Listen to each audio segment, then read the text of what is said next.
तेग बहादुर सिमरिए कर नाम नित आवे ताए। तेग बहादुर सिमरिए कर नाम नित आवे ताए। सतनाम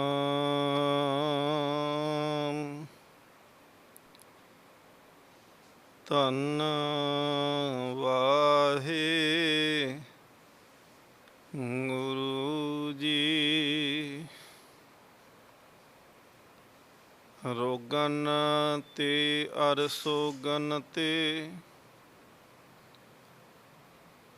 जल जोगन ते बहु भात बचावै।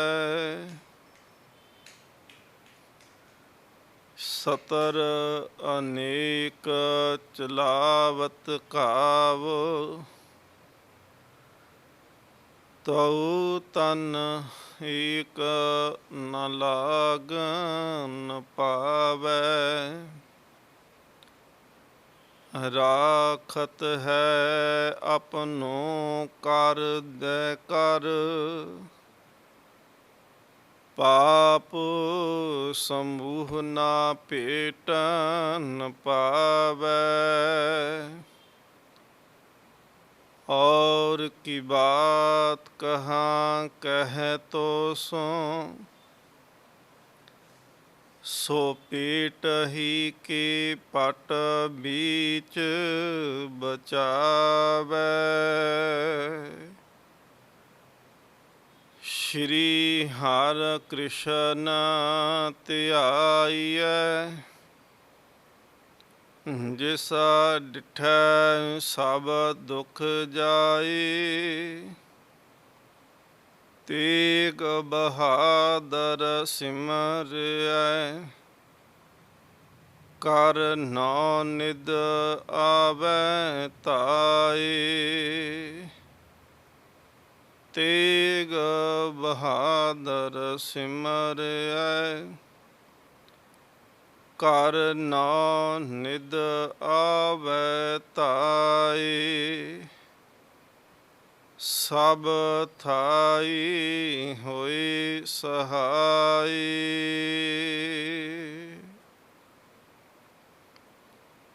परम सन्मानयोग जुगो जुग अटल तख्त चौर छत्र दे मालिक सतगुरु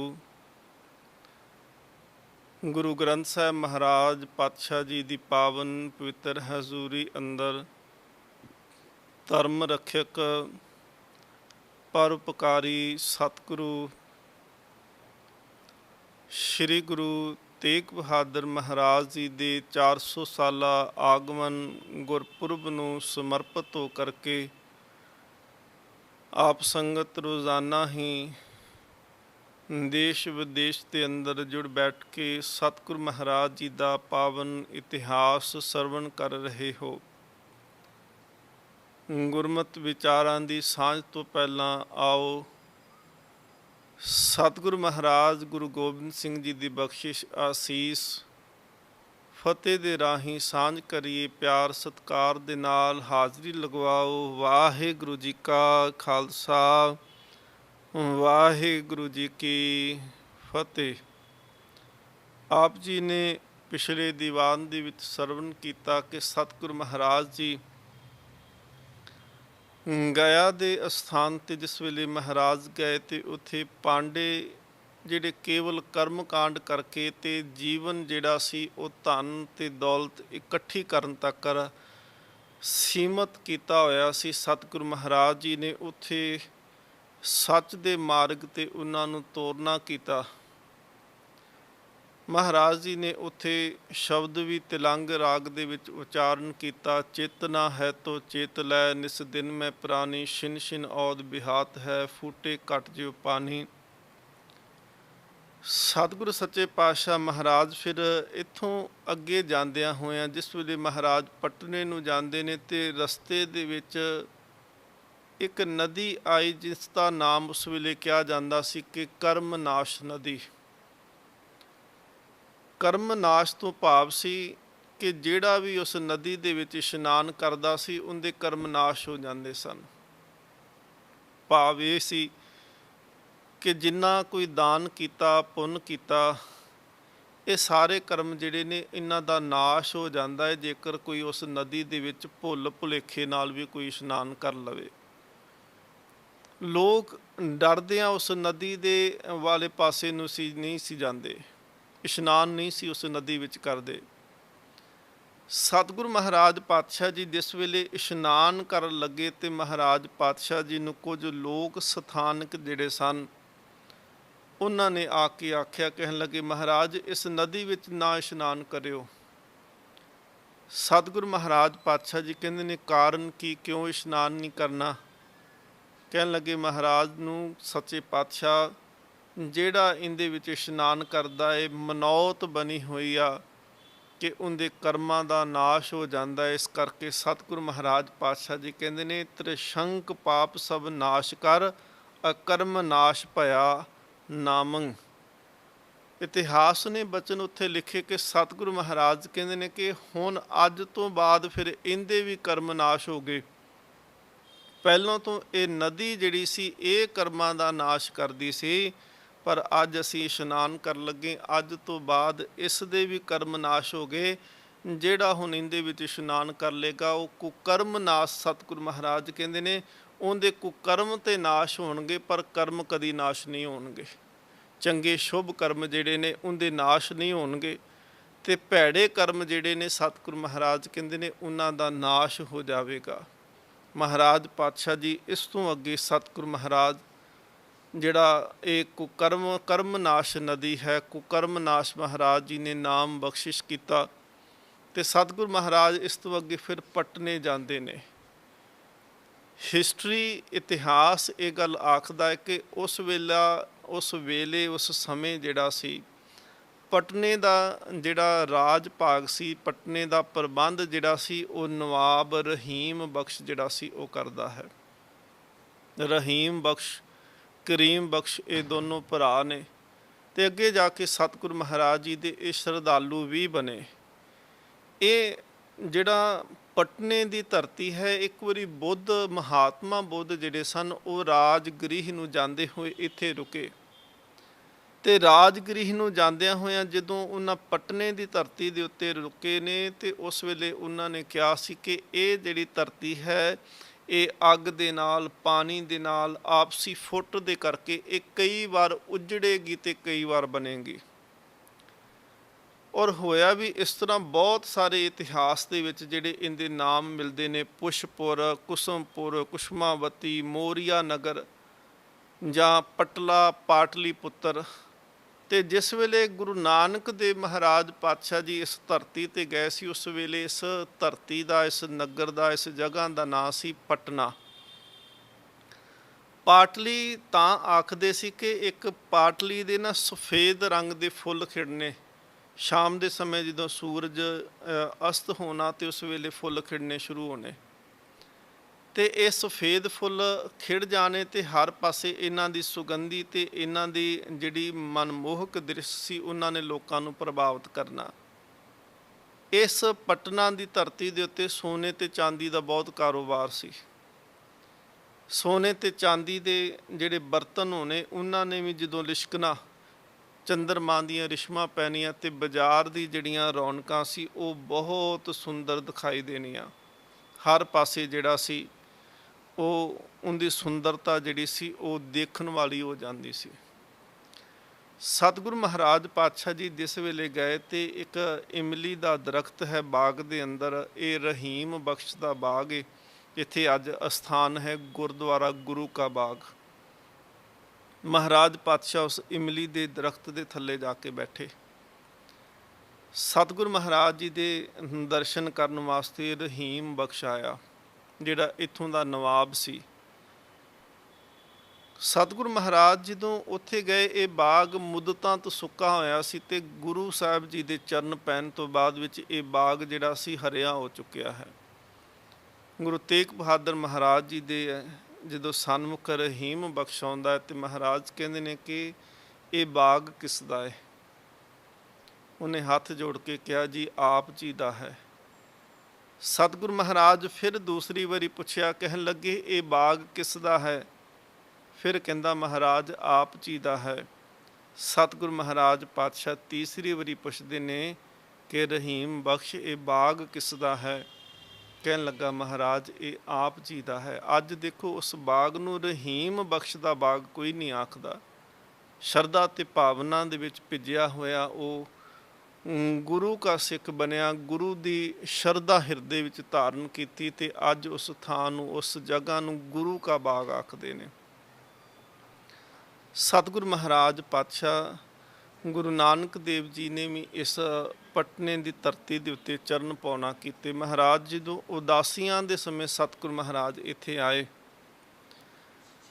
ਤੇ ਸਤਿਗੁਰ ਮਹਾਰਾਜ ਪਾਤਸ਼ਾਹ ਜੀ ਨੂੰ ਮਰਦਾਨੇ ਨੇ ਬੇਨਤੀ ਕੀਤੀ ਸੀ ਕਿ ਮਹਾਰਾਜ ਭੁੱਖ ਲੱਗੀ ਹੈ, ਤੇ ਸਤਿਗੁਰ ਮਹਾਰਾਜ ਜੀ ਨੇ ਉਸ ਵੇਲੇ ਮਰਦਾਨੇ ਨੂੰ ਇੱਕ ਪੱਥਰ ਦੇ ਕਰਕੇ ਆਖਿਆ ਸੀ ਕਿ ਮਰਦਾਨਾ ਜੀ ਇਹਨੂੰ ਵੇਚ ਕੇ ਨਾ ਆਇਓ, ਇਹਦਾ ਕੇਵਲ ਮੁੱਲ ਪਵਾ ਕਰਕੇ ਲੈ ਕੇ ਆਇਓ। ਜਦੋਂ ਭਾਈ ਮਰਦਾਨਾ ਉਸ ਪੱਥਰ ਨੂੰ ਬਾਜ਼ਾਰ ਵਿੱਚ ਲੈ ਕੇ ਗਿਆ, ਉਸ ਪੱਥਰ ਨੂੰ ਸਬਜ਼ੀ ਵਾਲੀ ਦੁਕਾਨ ਤੇ ਲੈ ਕੇ ਗਿਆ ਤੇ ਸਬਜ਼ੀ ਵਾਲੇ ਨੇ ਕਿਹਾ ਕਿ ਇਹਦੀ 2 ਕਿਲੋ ਸਬਜ਼ੀ ਦੇ ਸਕਦੇ ਹਾਂ। ਕੱਪੜੇ ਵਾਲੀ ਦੁਕਾਨ ਤੇ ਲੈ ਕੇ ਗਿਆ ਤੇ ਉਹਨੇ ਕਿਹਾ ਕਿ ਕੁਝ ਕੱਪੜਾ, ਕੁਝ ਮੀਟਰ ਕੱਪੜਾ ਅਸੀਂ ਦੇ ਸਕਦੇ ਹਾਂ। ਮਠਿਆਈ ਵਾਲੀ ਦੁਕਾਨ ਤੇ ਗਿਆ ਤੇ ਉਹਨੇ ਕਿਹਾ ਕਿ ਚਲੋ ਵੇਖਣ ਨੂੰ ਪੱਥਰ ਜਿਹੜਾ ਹੈ ਉਹ ਸੋਹਣਾ ਲੱਗਦਾ ਹੈ, ਚਲ ਮੈਂ ਰੱਖ ਲੈਣਾ, ਇਹਦੇ ਬਦਲੇ ਤੈਨੂੰ ਕੁਝ ਕੁ ਮਠਿਆਈ ਦੇ ਸਕਦਾ, ਇਸ ਤੋਂ ਜ਼ਿਆਦਾ ਕੁਛ ਨਹੀਂ। ਪੁੱਛਦਿਆਂ ਪਛਾਉਂਦਿਆਂ ਨਗਰ ਦੇ ਵਿੱਚ ਇੱਕ ਜੌਹਰੀ ਹੈ ਜਿੰਦਾ ਨਾਂ ਇਤਿਹਾਸ ਨੇ ਲਿਖਿਆ ਹੈ ਸਾਲਸਰਾਏ। ਸਾਲਸਰਾਏ ਦੀ ਦੁਕਾਨ ਤੇ ਗਿਆ ਤੇ ਉਸ ਵੇਲੇ ਸਾਲਸਰਾਏ ਦੇ ਸਾਹਮਣੇ ਜਾ ਕੇ ਭਾਈ ਮਰਦਾਨਾ ਸਾਹਿਬ ਨੇ ਉਹ ਪੱਥਰ ਰੱਖਿਆ ਤੇ ਸਾਲਸਰਾਏ ਨੇ ਉਹ ਪੱਥਰ ਨੂੰ ਨਮਸਕਾਰ ਕੀਤੀ, ਉਹਨੂੰ ਮੱਥੇ ਦੇ ਨਾਲ ਲਾਉਣਾ ਕੀਤਾ, ਸਤਿਕਾਰ ਦੇ ਨਾਲ ਭਾਈ ਮਰਦਾਨਾ ਸਾਹਿਬ ਜੀ ਨੂੰ ਬਿਠਾਉਣਾ ਕੀਤਾ। 100 ਰੁਪਈਆ ਆਪਣੀ ਤਿਜੋਰੀ ਵਿੱਚੋਂ ਕੱਢ ਕੇ, ਉਸ ਵੇਲੇ ਦਾ ਜੋ 100 ਰੁਪਈਆ ਸੀ ਉਹ ਕੱਢ ਕਰਕੇ ਤੇ ਉਸ ਪੱਥਰ ਦੇ ਅੱਗੇ ਰੱਖ ਕੇ ਤੇ ਹੱਥ ਜੋੜ ਕੇ ਭਾਈ ਮਰਦਾਨੇ ਨੂੰ ਇਹ ਗੱਲ ਆਖੀ ਸੀ ਕਿ ਇਹ ਬਹੁਤ ਕੀਮਤੀ ਪੱਥਰ ਹੈ, ਇਹਨੂੰ ਲਾਲ ਆਖਦੇ ਆ,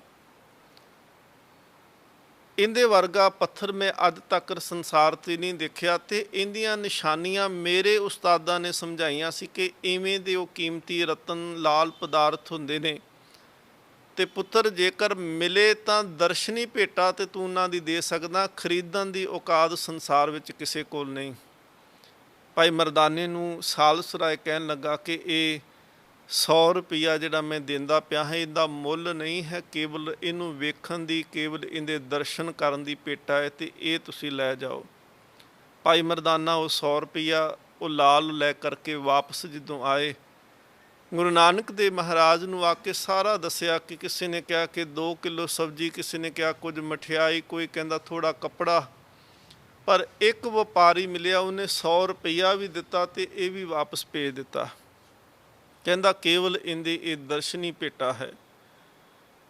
ਗੁਰੂ ਨਾਨਕ ਦੇਵ ਮਹਾਰਾਜ ਜੀ ਨੇ ਭਾਈ ਮਰਦਾਨੇ ਨੂੰ ਵਾਪਸ ਭੇਜ ਕੇ ਆਖਿਆ ਸੀ, ਕਹਿਣ ਲੱਗੇ ਮਰਦਾਨਿਆ ਜਾ ਕੇ ਆਖੀ ਜੋ ਵੇਚੀਏ ਨਾ ਉਹਦਾ ਮੁੱਲ ਕਾਸ ਤੋਂ ਲਈਏ, ਕਿ ਜਿਹੜੀ ਚੀਜ਼ ਵੇਚੀ ਨਹੀਂ ਉਹਦਾ ਮੁੱਲ ਕਿਹੜੀ ਗੱਲ ਦਾ।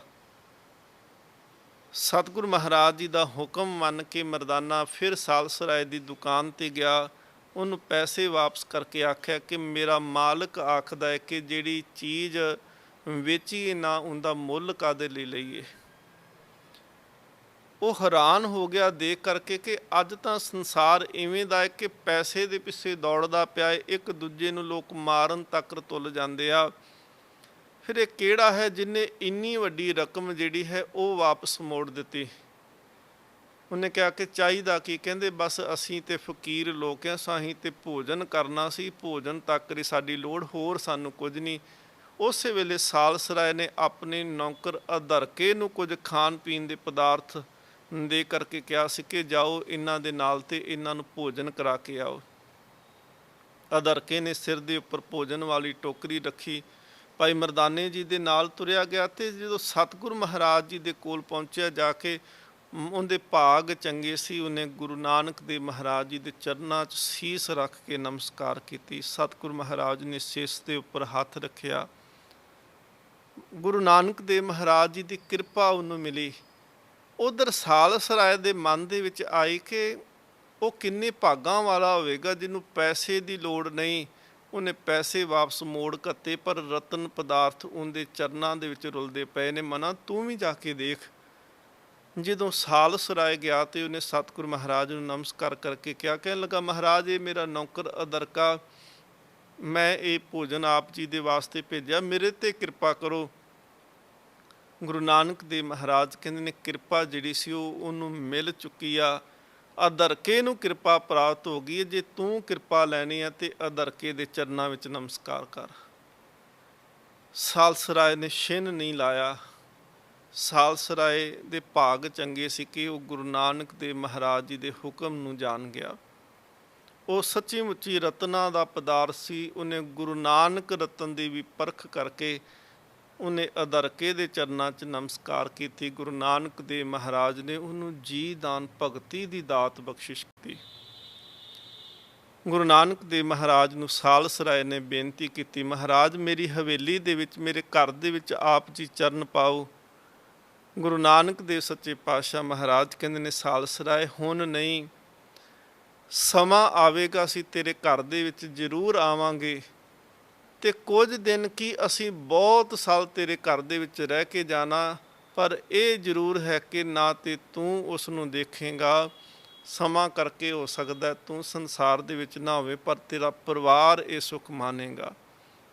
ਜਿਸ ਘਰ ਦੇ ਵਿੱਚ ਬਾਲਾ ਪ੍ਰੀਤਮ ਧੰਨ ਗੁਰੂ ਗੋਬਿੰਦ ਸਿੰਘ ਸੱਚੇ ਪਾਤਸ਼ਾਹ ਮਹਾਰਾਜ ਨੇ ਅਵਤਾਰ ਧਾਰਨ ਕਰਨਾ ਹੈ, ਇਤਿਹਾਸਕਾਰ ਆਖਦੇ ਨੇ ਕਿ ਉਹ ਹਵੇਲੀ, ਉਹ ਘਰ, ਉਹ ਸਾਲਸਰਾਏ ਜ਼ੋਹਰੀ ਦਾ ਹੈ।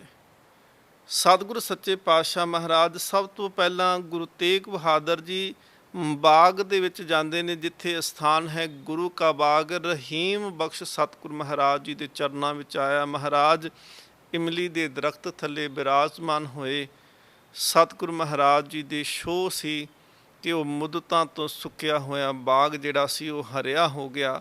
ਸਤਿਗੁਰੂ ਮਹਾਰਾਜ ਪਾਤਸ਼ਾਹ ਫਿਰ ਬਾਗ ਵਿੱਚ ਉੱਠੇ। ਭਾਈ ਜਗਤਾ ਜਿਹੜੇ ਸਨ ਉਹ ਦਰਸ਼ਨਾਂ ਨਾਲ ਆਏ, ਦਰਸ਼ਨ ਕਰਨ ਵਾਸਤੇ। ਸਤਿਗੁਰੂ ਗੁਰੂ ਤੇਗ ਬਹਾਦਰ ਮਹਾਰਾਜ ਉਹਦੇ ਨਾਲ ਉਹਦੇ ਘਰ ਗਏ। ਆਲਮਗੰਜ ਜਿਹੜਾ ਸੀ ਉਹਦਾ ਘਰ, ਜਿੱਥੇ ਅੱਜ ਅਸਥਾਨ ਗਊ ਘਾਟ ਅਸੀਂ ਦਰਸ਼ਨ ਕਰਦੇ ਹਾਂ। ਗੁਰੂ ਤੇਗ ਬਹਾਦਰ ਮਹਾਰਾਜ ਉਹਦੇ ਘਰ ਚੱਲੇ ਤੇ ਲੋਕਾਂ ਨੇ ਕਿਹਾ ਸੀ, ਮਹਾਰਾਜ ਪਾਤਸ਼ਾਹ ਇਸ਼ਨਾਨ ਕਰਤ ਤਿਸ ਕਿਸ ਨਾ ਦੇਖਾ, ਨਹੀਂ ਬਸਤਰ ਧੁਆਏ ਦਿਖਾਵੇਂ ਭੇਖਾ। ਮਹਾਰਾਜ ਇਹਨੂੰ ਤੇ ਕਦੀ ਕਿਸੇ ਨੇ ਨਹਾਉਂਦਿਆਂ ਵੀ ਨਹੀਂ ਦੇਖਿਆ। ਇਹ ਤਾਂ ਹਰ ਵੇਲੇ ਬਸ ਇੱਕ ਹੀ ਕੰਮ, ਕਚੋਰੀਆਂ ਤਲਦਾ ਰਹਿੰਦਾ ਤੇ ਲੋਕਾਂ ਨੂੰ ਛਕਾਉਂਦਾ। ਆਪ ਕੋਈ ਨੇਮ ਨਹੀਂ ਇਸ ਦਾ, ਨਾ ਇਹ ਅੰਮ੍ਰਿਤ ਵੇਲੇ ਉੱਠੇ, ਨਾ ਇਹ ਨਿਤਨੇਮ ਕੋਈ ਕਰੇ, ਨਾ ਇਹ ਸਿਮਰਨ ਸਾਧਨਾ ਕਰੇ, ਨਾ ਇਸ਼ਨਾਨ ਇਹ ਗੰਗਾ ਤੇ ਜਾ ਕੇ ਕਰੇ।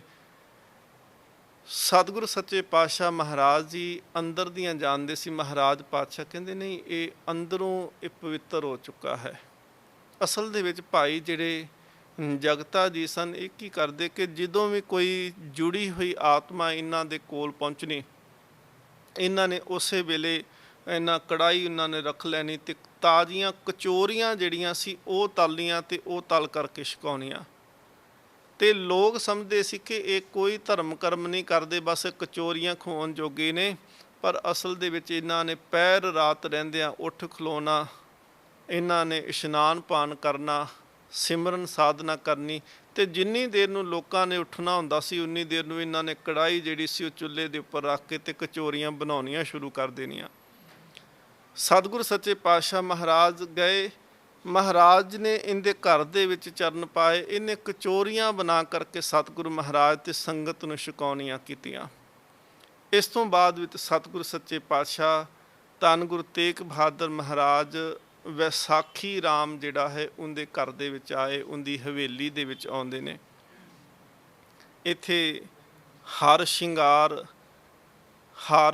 ਸ਼ਿੰਗਾਰ ਦਰਖਤ ਹੈ, ਉਹਦੇ ਨਾਲ ਸਤਿਗੁਰੂ ਮਹਾਰਾਜ ਨੇ ਘੋੜਾ ਬੰਨਿਆ ਆਪਣਾ। ਇਸੇ ਹੀ ਅਸਥਾਨ ਦੇ ਉੱਤੇ ਅੱਜ ਭਾਈ ਮਰਦਾਨਾ ਜੀ ਦੀ ਰਬਾਬ ਜਿਹੜੀ ਹੈ ਉਹ ਸੁਭਾਏਮਾਨ ਹੈ, ਉਹਦੇ ਦਰਸ਼ਨ ਸੰਗਤ ਕਰਦੀ ਹੈ। ਇਸ ਅਸਥਾਨ ਦੇ ਉੱਤੇ ਸਤਿਕਾਰਯੋਗ ਮਾਤਾ ਗੁਜਰੀ ਜੀ ਦੀ ਛੋਟੀ ਚੱਕੀ, ਜਿਹਦੇ ਨਾਲ ਉਹ ਦਾਣੇ ਪੀਸਿਆ ਕਰਦੇ ਸੀ, ਆਟਾ ਪੀਸਣਾ, ਉਹ ਚੱਕੀ ਜਿਹੜੀ ਹੈ ਅੱਜ ਵੀ ਉੱਥੇ ਮੌਜੂਦ ਹੈ। ਸੰਗਤ ਉਹਦੇ ਦਰਸ਼ਨ ਕਰਦੀ ਹੈ।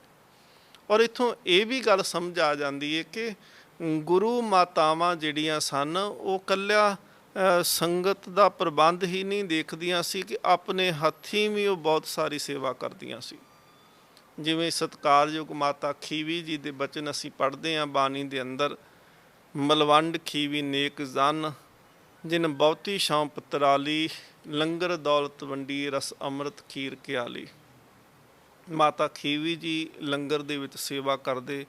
ਗੁਰੂ ਮਾਤਾਵਾਂ ਦਾ ਬਹੁਤ ਸਾਰੇ ਗੁਰੂ ਮਾਤਾਵਾਂ ਦਾ ਜ਼ਿਕਰ ਆਉਂਦਾ ਹੈ। ਮਾਤਾ ਸਤਿਕਾਰਯੋਗ ਬੀਬੇ ਭਾਨੀ ਜੀ ਜਿਹੜੇ ਸਨ ਉਹ ਹੱਥੀਂ ਉਹਨਾਂ ਨੇ ਸੇਵਾ ਕਰਨੀ, ਲੰਗਰ ਦੀ ਲੋਹ ਦੀ ਸੇਵਾ ਕਰਨੀ। ਗੁਰੂ ਰਾਮਦਾਸ ਮਹਾਰਾਜ ਭਾਈ ਜੇਠਾ ਜੀ ਜਦੋਂ ਅਜੇ ਗੁਰਤਾ ਗੱਦੀ ਤੇ ਨਹੀਂ, ਉਹਨਾਂ ਨੇ ਬਹੁਤ ਹੱਥੀਂ ਸੇਵਾ ਕੀਤੀ। ਮਾਤਾ ਗੰਗਾ ਜੀ ਦਾ ਜਦੋਂ ਅਸੀਂ ਪੜ੍ਹਦੇ ਹਾਂ, ਗੁਰੂ ਅਰਜਨ ਦੇਵ ਮਹਾਰਾਜ ਜੀ ਬਾਬਾ ਬੁੱਢਾ ਸਾਹਿਬ ਜੀ ਦੇ ਕੋਲ ਭੇਜਦੇ ਨੇ ਸਤਿਕਾਰਯੋਗ ਮਾਤਾ ਗੰਗਾ ਜੀ ਕਿ ਉਹ ਪੁੱਤਰ ਦੀ ਅਰਦਾਸ ਵਾਸਤੇ ਅਰਦਾਸ ਕਰਨੀ ਹੈ ਅਤੇ ਦਾਤ ਵਾਸਤੇ ਜਾਂਦੇ ਨੇ ਬਾਬਾ ਬੁੱਢਾ ਸਾਹਿਬ ਜੀ ਦੇ ਕੋਲ। ਅਤੇ ਉਸ ਦਿਨ ਵੀ ਮਾਤਾ ਗੰਗਾ ਜੀ ਨੇ ਆਪਣੇ ਹੱਥੀਂ ਚੱਕੀ ਦੇ ਨਾਲ ਆਟਾ ਪੀਸਿਆ, ਪ੍ਰਸ਼ਾਦੇ ਆਪ ਤਿਆਰ ਕੀਤੇ। ਇਹ ਗੁਰੂ ਮਾਤਾਵਾਂ ਦਾ ਹੱਥੀਂ ਸੇਵਾ ਸੀ। ਅੱਜ ਉਸ ਸਥਾਨ 'ਤੇ ਜਿਹੜਾ ਅਸੀਂ ਦਰਸ਼ਨ ਕਰਦੇ ਹਾਂ ਕਿ ਸਤਿਕਾਰਯੋਗ ਮਾਤਾ ਗੁਜਰੀ ਜੀ ਦੀ ਉਹ ਛੋਟੀ ਚੱਕੀ ਉੱਥੇ ਮੌਜੂਦ ਹੈ। ਭਾਈ ਮਰਦਾਨਾ ਜੀ ਦੀ ਰਬਾਬ ਉੱਥੇ ਜਿਹੜੀ ਹੈ ਸੰਗਤ ਦਰਸ਼ਨ ਕਰਦੀ ਹੈ। ਸਤਿਗੁਰ ਸੱਚੇ ਪਾਤਸ਼ਾਹ ਮਹਾਰਾਜ ਜਦੋਂ ਫਿਰ ਇਸ ਹਵੇਲੀ ਦੇ ਵਿੱਚ ਗਏ, ਕਾਰਨ ਵੀ ਇਹ ਸੀ ਕਿ ਸਤਿਗੁਰ ਮਹਾਰਾਜ ਚਾਹੁੰਦੇ ਸੀ ਕਿ ਇੱਕ ਬਹੁਤ ਵੱਡੀ ਥਾਂ ਹੋਵੇ ਜਿੱਥੇ ਸੰਗਤ ਸਮਾ ਸਕੇ, ਸੰਗਤ ਆ ਸਕੇ, ਸੰਗਤ ਬੈਠ ਸਕੇ, ਕਿਉਂਕਿ ਗੁਰੂ ਸਾਹਿਬ ਜੀ ਦਾ ਆਉਣਾ ਪਟਨੇ ਦੇ ਵਿੱਚ ਸੁਣ ਕਰਕੇ ਸੰਗਤ ਬਹੁਤ ਦੂਰੋਂ ਦੂਰੋਂ ਚੱਲ ਕੇ ਆਉਂਦੀ ਹੈ। ਸਤਿਗੁਰੂ ਮਹਾਰਾਜ ਦੇ ਦਰਸ਼ਨ ਕਰਨ ਵਾਸਤੇ ਸੰਗਤ ਆਈ। ਮਹਾਰਾਜ ਨੂੰ ਕਈਆਂ ਨੇ ਆ ਕੇ ਤਾਂ ਜਗਿਆਸਾ ਵੀ ਹੁੰਦੀ ਸੀ ਕਿ ਸਤਿਗੁਰੂ ਮਹਾਰਾਜ ਜੀ ਦੇ ਕੋਲੋਂ ਕੁਝ ਨਾ ਕੁਝ ਲਾਭ ਪ੍ਰਾਪਤ ਕਰੀਏ। ਕਈ ਵਾਰੀ ਸਵਾਲ ਰੱਖਦੇ ਨਾ, ਮਹਾਰਾਜ ਇਹ ਕਿਵੇਂ, ਇਸ ਤਰ੍ਹਾਂ ਕਿਵੇਂ ਹੋਏਗਾ, ਆਹ ਕਿਵੇਂ ਮਿਲੇਗਾ। ਕਿਸੇ ਜਗਿਆਸੂ ਨੇ ਆ ਕੇ ਬੇਨਤੀ ਕੀਤੀ, ਮਹਾਰਾਜ ਦਰਸ਼ਨ ਕਿਵੇਂ ਹੋਣ, ਆਨੰਦ ਕਿਵੇਂ ਬਣਿਆ ਰਹੇ। ਸਤਿਗੁਰ ਸੱਚੇ ਪਾਤਸ਼ਾਹ ਮਹਾਰਾਜ ਕਹਿੰਦੇ ਨੇ ਜਿੱਥੇ ਸਤ ਸੰਗਤ ਹੋਵੇਗੀ ਉੱਥੇ ਮੇਰਾ ਵਾਸਾ ਹੋਵੇਗਾ। ਜਿਹੜਾ ਸਤ ਸੰਗਤ ਕਰੇਗਾ, ਸਤਿਗੁਰੂ ਮਹਾਰਾਜ ਕਹਿੰਦੇ ਉਹਨੂੰ ਦਰਸ਼ਨ ਹਮੇਸ਼ਾ ਹੀ ਹੁੰਦੇ ਰਹਿਣਗੇ। ਵਿੱਚ ਸੰਗਤ ਹਰ ਪ੍ਰਭ ਵਸੇ ਜੀਓ। ਸਤਿਗੁਰੂ ਸੱਚੇ ਪਾਤਸ਼ਾਹ ਮਹਾਰਾਜ ਜੀ ਦਾ ਆਉਣਾ ਸੁਣ ਕੇ ਤੇ ਉੱਥੇ ਇੱਕ ਜੋਗੀਆਂ ਦਾ ਮਹੰਤ ਹੈ ਜਿਹੜਾ ਬੜੀ ਵੱਡੀ ਜਾਇਦਾਦ ਦਾ ਮਾਲਕ ਹੈ, ਜਿਹਦੇ ਅੰਦਰ ਹੰਕਾਰ ਬਹੁਤ ਹੈ ਧਨ ਦਾ। ਹਰ ਚੀਜ਼ ਨੂੰ ਉਹ ਮੇਰ ਤੇਰ ਕਰਕੇ ਦੇਖਦਾ ਹੈ ਕਿ ਮੈਂ ਤੁਲਨਾ ਕਰਦਾ ਹੈ ਕਿ ਮੇਰੇ ਜਿੰਨਾ ਧਨ ਕਿਸੇ ਕੋਲ ਨਹੀਂ। ਮੇਰ ਤੇਰ ਉਹਦੇ ਬਹੁਤ ਅੰਦਰ।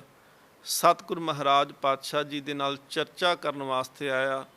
ਸਤਿਗੁਰੂ ਮਹਾਰਾਜ ਕਹਿੰਦੇ ਨੇ ਕਿ ਜੋਗੀਆਂ ਬਾਰੇ ਮੈਂ ਕੁਝ ਨਹੀਂ ਕਹਿਣਾ, ਪਰ ਜੋਗ ਦੇ ਰਸਤੇ ਬਾਰੇ ਮੈਂ ਜ਼ਰੂਰ ਆਖਾਂਗਾ, ਜੋਗ ਬਾਰੇ ਕੁਝ ਨਹੀਂ ਕਹਾਂਗਾ।